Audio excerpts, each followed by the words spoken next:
എന്റെ കുഞ്ഞിനെ തുടർന്ന് ഞാൻ നിന്നോട് പറഞ്ഞിട്ടില്ലടി മൂശാത്ത. അവസാനമായിട്ട് ഞാൻ ഒരു കാര്യം പറയാ. അയ്യോ, അപ്പൊ ജീവേട്ട് മരിക്കാൻ പോവാ? നമ്പർ ഇറക്കല്ലേ, പറയുന്ന അങ്ങോട്ട് കേട്ടാ മതി. ഞങ്ങള് 4 പേരും കൂടി ഒരു ടൂറിന് പോവാ. 5-8 മാസം കഴിഞ്ഞിട്ടേ മടങ്ങി വരൂ. സിംഗപ്പൂർ, കോലാലംപൂർ, ജയ്പൂർ, ജംഷഡ്പൂർ, തിരുപ്പൂർ എന്നീ സ്ഥലങ്ങളിലേക്ക്. അത് ഞാൻ അറിഞ്ഞില്ലല്ലോ. അറിയിപ്പിച്ചടാ മാപ്പിളെ. അതുകൊണ്ട് ഈ നിമിഷം ഇവിടുന്ന് കെട്ടുകെട്ടിക്കോണം. മാത്രമല്ല ഞങ്ങൾ ഈ വീട് വിൽക്കാൻ പോവാ. അതും ഞാൻ അറിഞ്ഞില്ലല്ലോ.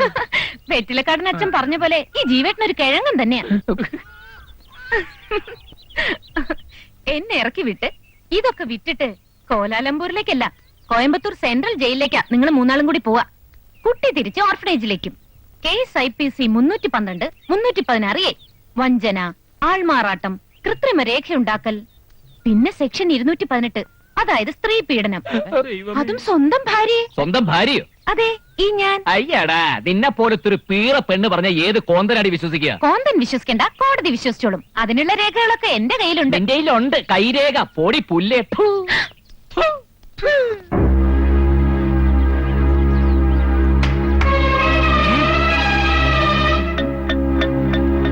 ഇതൊന്ന് കണ്ടിട്ട് പോയിക്കോ എല്ലാവരും. വളരെ കഷ്ടപ്പെട്ട് ഒരുപാട് കാശ് മുടക്കി ഇയാൾ ഉണ്ടാക്കിയെടുത്ത കള്ളരേഖകൾ.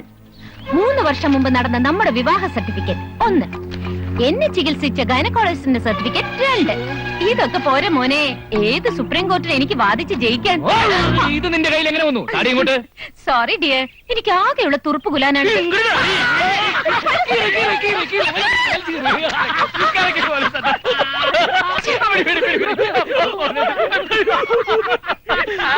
ഒരുപാട് ചിരിക്കണ്ട, അത് ഫോട്ടോസ്റ്റാറ്റാ. ഇതാണ് ഒറിജിനൽ. ശത്രു പിടിയാളെ. ഈ വയസ്സിനെ ഓടിപ്പിക്കരുത്.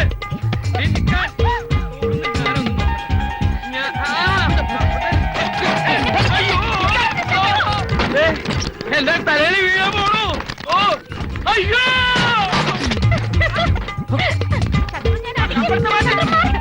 ആവുകളൊക്കെ എന്നെ കൊത്തി കൊല്ലണേലും മുമ്പ് എന്നെ രക്ഷിക്കണ.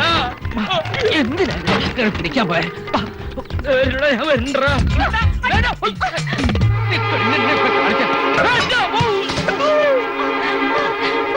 ശത്രുവിനെ പോലെ അത്ര മണ്ടനൊന്നുമല്ല ഞാൻ.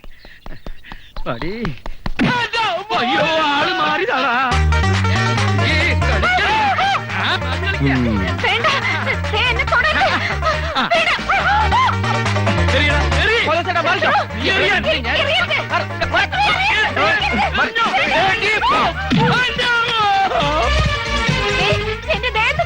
എന്റെ ഗുരുവായൂരപ്പാ, ഒരു കൊച്ചു പെണ്ണിനെ പൂവങ്കോഴി ഓടിക്കുന്നത് പോലെ ഓടിച്ച് പീഡിപ്പിക്കുന്നത് ഈ കാമപ്രാന്തന്മാരി.